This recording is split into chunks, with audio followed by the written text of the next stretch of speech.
Thank you. Thank you. All right, a couple quick surveys really quickly. How many of you are really thankful that you were not invited to follow Estelle this morning? Okay, we've got some empathy going there, which is great. Okay, so another survey. How many of you are sometimes distracted by your phones? Great, and that's something we have in common with our students because it is difficult for adults as well to manage these devices. I'm actually going to ask you to play a game with me this morning that helps us to kind of dive into why that is.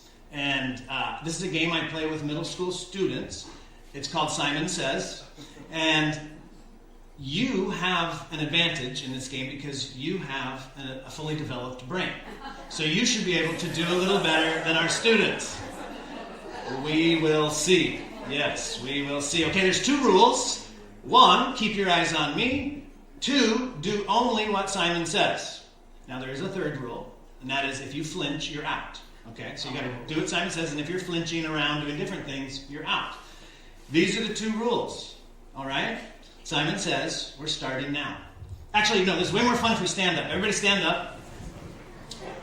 Oh, Simon didn't say. Wow, this is going to go quick. I don't know if I have a full 15 minutes else to talk about. All right, I'm going to let everybody back in the game. Simon says, if you're out, you're back in for now. All right? All right, let's try this again. Simon says, stand up. Simon says, put your hands on your hips. Simon says, sit down. Simon says, stand up. We got to get quicker at this, folks. Simon says, put your hands on your hips. Simon says, put your hands on your head. Simon says, put your hands on your hips.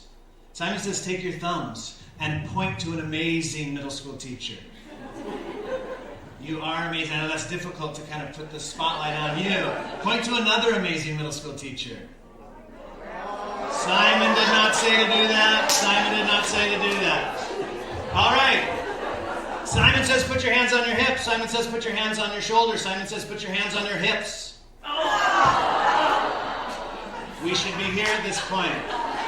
Simon says, dance like it's 1970. Simon says, put your hands on your hips. Simon says, holler, ELMLE! ELMLE! Simon says, put your hands on your hips. Simon says, put your hands on your head. Simon says, put your hands on your shoulders. Simon says, put your hands on your hips. Simon says, where are we?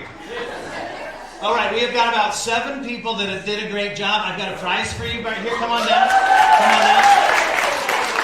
Simon did not say to come on down.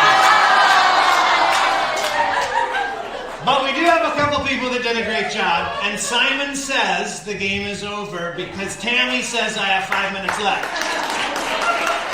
All right, so the reason why I do that with middle school students, and I do that with my middle school students and your middle school students if I get to come to your school, is to help them to understand that multitasking is a myth. We cannot do 2 things at once. We are quickly switching, and that phone does distract us. You had multiple inputs right there. You had what Simon was saying, you had what I was saying, and you actually had a third input was with your eyes. You saw me doing different things, and that was kind of messing us up because we can't take in more than 1 input at a time. We can't focus on 2 things. Humans make 50% more errors and take twice as long to do things when we are multitasking. And that's from John Medina of Brain Rules. This has all sorts of implications for learning, relationships. But yes, our phones are distracting. They are stealing our focus. They're buzzing, they're whizzing, they're whirring, and they're taking our attention. Every time we look down, we're being pulled away from the thing we were supposed to be focusing on. But it's not your fault. It's not our students' fault. The designers of the apps and games and phones that we use are intentionally using what they know about how the brain works and how habits are formed to hack our brains and steal our attention. Some great research came out that even with the phone off, turned off, and on your desk while you're doing a task, you're going to score 5 points less well than if the phone was in the other room. Like crazy that even when it's off, it is sucking that much attention over to it. So it's obvious. We should say to our students, put your phones down.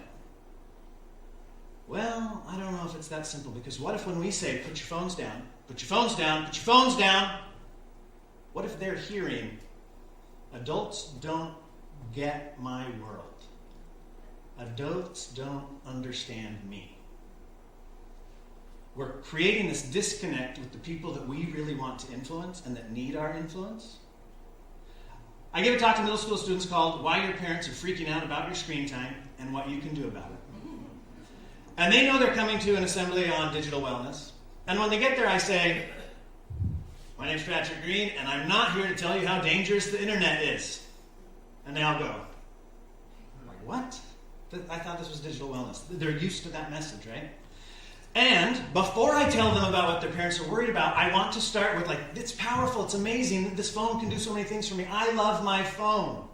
And when I say that, I am often interrupted with cheers and applause. And the first couple times that happened, I was like, what is going on? But it has repeated itself as I go around to schools and talk with students, and I figured out, I think, it is because they're not used to hearing adults say positive things about phones, screens, the internet, social media. They're not used to hearing adults say positive things about their world. Nancy Willard, in the first days of laptop programs, came up with this term called technopanic. And the idea is that it's when adults display fear, that we are afraid of the internet or screens, phones, and it makes kids not trust us. Because it doesn't match, what we're telling them does not match their lived reality. They're hanging out with their friends and having a great time and laughing and joking. And we're like, put that down, you've been on that too long. And they think that's kind of crazy. It doesn't match their lived reality. When I talk to parents of younger students, I explain, if you're demonstrating technopanic, to a 6-year-old over Minecraft, and you lose your mind and yell and scream, that 7th grader, as they evolve, is less likely to come talk to you and get your guidance and support when they get sent their first nude photo from a peer. Because you lost your mind over digital Legos years ago.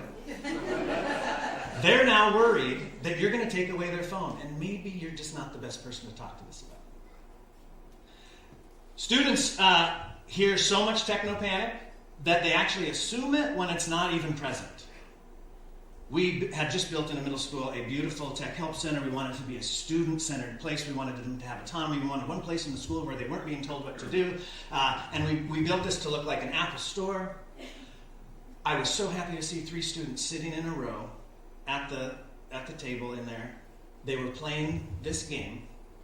They were all playing the game, and there was all sorts of conversation going on. And I walked up behind them, and I said, what are you guys doing? And they heard, what are you doing? And they ran. Literally, they slammed their laptops in unison, and they all took off for the door. And thankfully, I was like, whoa, stop. They think they're in trouble still. Please come back and sit down. That was my fault. I screwed that up. And they're looking at me like I'm crazy. So, sit back down, go right back to what you're doing. I'm going to try that again. And this time I said, that looks really interesting. What are you guys doing? And they told me all about this game called Civilization. And that you make a society and you have to learn how to get along with the other societies. You have to learn diplomacy and negotiation, economics, all sorts of things that every social studies teacher, former social studies teacher right here, would have wanted their kids to have learned in middle school. But it was that compliment, just simply that looks interesting, that got me in. Because me just asking a question wasn't good enough because they assumed the technopanic. But technopanic causes disconnect. Empathy allows for connection. But we have these legitimate fears about screens and phones and the internet, right? We're nervous about it for a number of reasons. And the thing is, we just need to mask our technopanic, but it's not easy. I screwed up the other day with my own 13-year-old son. I had woken up early, like a Gen Xer is supposed to do, and get outside and get some things done. And so I was out working in the yard, and my middle school son should be sleeping in and letting his brain grow and develop. And so I'm fine with that. But when I came back inside after doing a bunch of work that I could have used help with, I come back and my son has his, phone 6 inches from his face. And I couldn't help myself. It just came out. I said, "We are not going to Snapchat all day." And he removed his phone and said, so disappointedly, "Dad, I am downloading an audio file to use in the stop motion that Oliver and I are building together this weekend."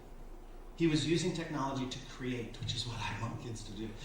And I assumed and judged, rather than be curious and ask a question. "What have you been working on this morning?" Which could have created some connection. I didn't do that. And the problem with that is he's thinking, my dad's out of touch. He's not saying it, but he's thinking, my dad doesn't get my world. And hopefully, he's not thinking this, but maybe he is if I do this enough times. My dad doesn't get me. And the more thoughts he has like this, the less likely he is going to come to me for support and guidance and help navigating this crazy world that he needs help navigating. Because he might just think, yeah, my dad doesn't get it. And the thing is, our kids today, your kids, my kids, the ones we're teaching, the ones we're caring for, they need us, the original influencers, middle school teachers. They need us now more than ever. Because they have 24/7 access to influencers promoting hate and violence and racism, bullying, self-harm, and on and on. They need influence from the people who have been doing this for a long time. Professional influencers, middle school teachers, who have their best interests in mind, who really care about them. We know how to do this. We've always been really good at connecting with teachers. We're different people. Some are quirky and some are strict, and we're all over the place as middle school teachers. But one thing we all have in common is that we do connect, and we do it in different ways, but we connect with kids. And if we want to keep connecting with this generation who really needs us to connect with them, we need to avoid techno-panic, and we need to lead with empathy. And that might look like complimenting student culture and what they're doing on their devices. Or maybe it's just like looking for commonalities. I struggle with distraction on my phone too. Or maybe it's just being curious, and when you see the back side of a screen, you're not judging what's there, but you're asking about what it is that they're doing. If we want our students to put down their phones, and we do, then we need to connect with them by leading with empathy.